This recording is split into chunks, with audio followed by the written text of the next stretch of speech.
Unusual events, jets, bonds, gold, and the fall of Rome. Hi, everyone, and welcome to another episode of Insights brought to you by Ainslie Bullion and the Gold and Silver Standard. Today, we welcome back Alex, and I can't wait to discuss the topics today. From the headlines, it makes me feel like the world's gone a bit mad. How are you going today, Alex? And how have they found that jet? Like, how does one even lose a jet? Well, I don't know, especially when it's over your own country. But luckily, that was what the news was reporting yesterday, while a whole heap of other things were going on. America lost a jet in their own country, but it's been found today. It crashed. The pilot safely ejected, and they found it in a paddock somewhere. I My brain cannot process how one loses a jet. It just cannot process that. But anyway, where there's lots of stuff going on, fascinating headline, fascinating article today. So let's start off with what happened yesterday that really caught your attention. I know it caught your attention because you were asking me about it, and I was going, what are you talking about? And then there was something to it. So step us through what happened yesterday, particularly in the bond market. Yeah. So what was interesting yesterday was a jet went missing. There are 103 warplanes that went into Taiwan. Hugh Jackman is getting divorced. That was the other headline. But then in the meantime, something else very interesting happened in the bond market, which all these headlines seem to ignore, which was a glitch in the bond market, which I have not seen before. And you and I keep talking about how weird the bond market is. Hmm. And when I messaged you yesterday, I said, what's happened in the bond market? And you said, probably quite fairly, all the options were expiring, so it could be a glitch. But a glitch is a glitch, not 3 hours to recorrect itself. So Yep. something funny happened yesterday, and there are a whole heap of headlines in the world, and it's not being talked about, and it still doesn't make sense. And that's absolutely how it unfolded yesterday, because I went, oh, what's Alex talking about? Like, that's just a glitch on the chart. But then when I did go looking a little bit closer, exactly as you just described, it didn't come off straight away. And it did look like there was something at play there a little bit deeper. So step us through those scenarios. You outlined three scenarios in the news today. The glitch scenario, which was where my mind went straight away before I'd actually seen any more about it. The basis trade idea and China. They were the three you sort of talked about. So can you maybe step us through those? Yeah, so as far as the glitch goes, it did happen on option expiry. It did, however, take 3 hours to come through. So it was mainly in the 2-year bond market. What Yep. was interesting was the yield on those actually went to current US Fed rates. So to align so perfectly with 5.5% and then come back off from there is a bit unusual. That's Mhm. number one. Number two, if it was a glitch, it wouldn't have hit all bond. So 10-year, 5-year, 2-year, they were all hit, not as dramatically as the 2-year. And then if you actually look at some of the other bond markets around the world, like Australia and Germany, they also went up. So if it was a true glitch, it wouldn't have affected all those markets all at the same time. So I Yeah. think, yeah. I was going to say completely agree, and that actually leads me to that second one, that idea of the basis trade, because looking at the markets, and we've talked about this quite a bit over the last several weeks, really, that this idea of term premium, right? Like that the ultimately those rates on the bonds need to go higher, which for everyone who bonds are tricky, right? They're tricky to understand, but for everyone, the basic idea is that if bond yields are spiking higher, bonds are falling in price. So the people holding those bonds are losing money on their capital because they're dropping. And part of it could have been like that second idea. There's a lot of people trading in this market at the moment because it's so broken, because it's dislocated from reality, and you've got those yields below the Fed funds rate.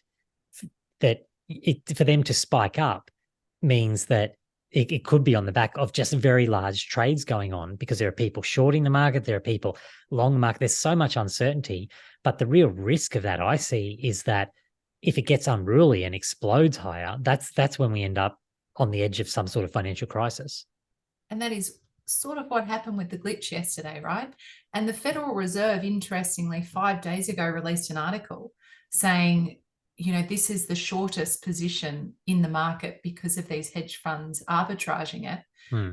It's a real systematic risk that's now built in to financial markets. And it was, it played out the way it should play out yesterday, but then it was corrected very quickly, which makes it interesting.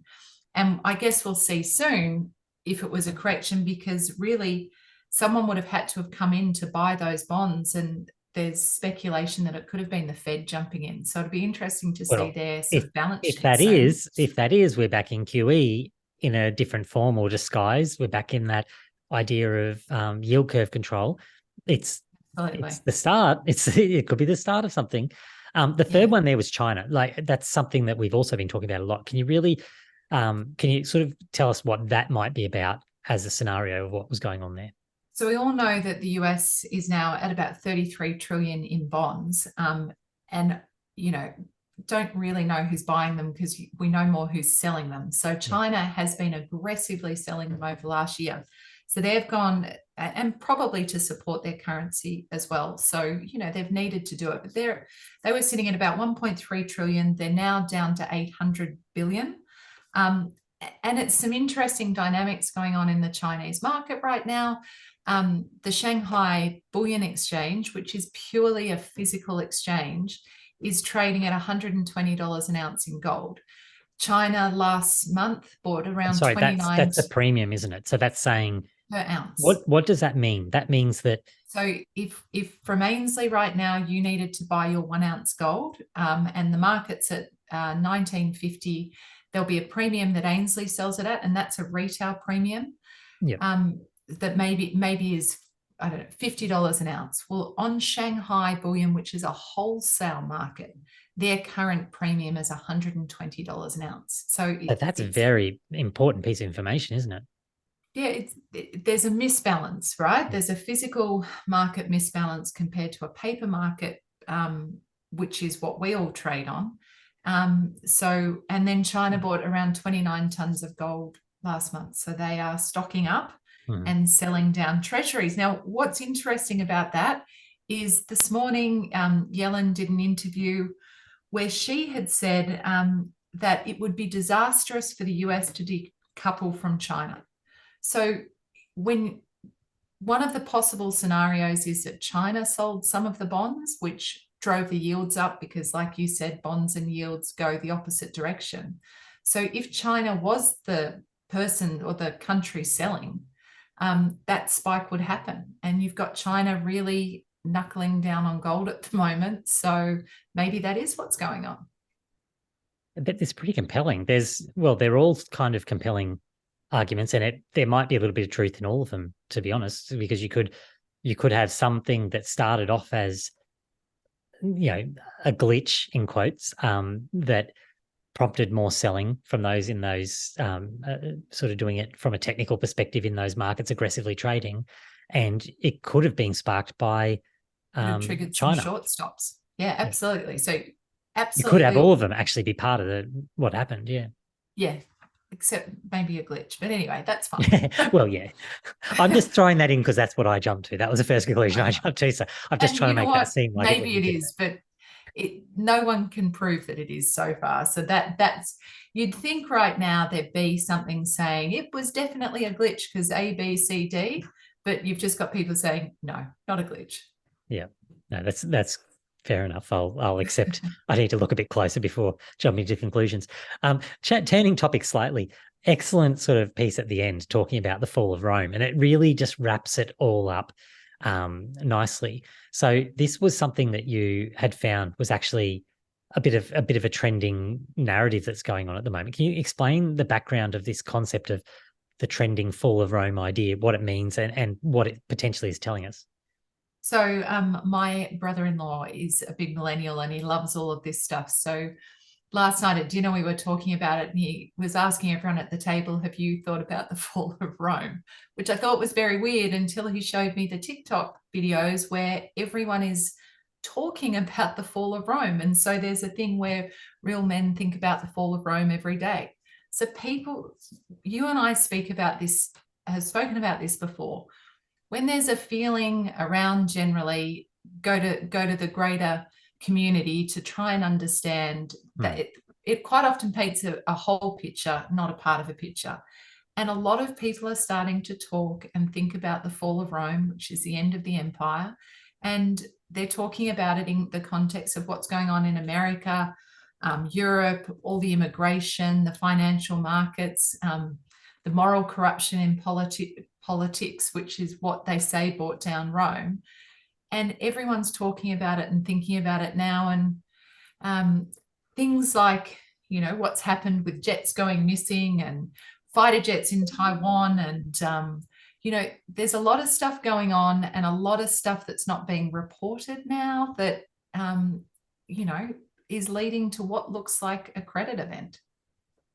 And that was ultimately, I mean, that is the tie that brings it all together, because that ultimately was the downfall of Rome, wasn't it? Not necessarily a particular event, but it was continuing down the path that you can make a lot of parallels to the path that we're following today. Yeah, and it's not me that made this connection. It's just what, you know, society's starting to talk about, which is pretty interesting.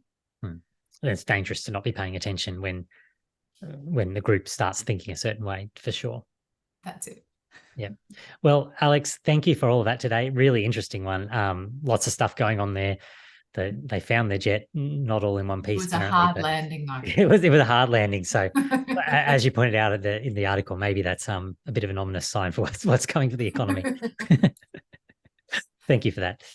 No worries. Nice to speak. Nice to be here again. Yeah, it's always good to have you. And thanks for everyone for watching. Remember, reach out with any questions or comments on the social platforms. I know there's lots of things we can talk about today, so I'm looking forward to reading those. That's us for today. We'll be back tomorrow with Branko to discuss all things markets and metals. Until then, have a great rest of the day, everyone.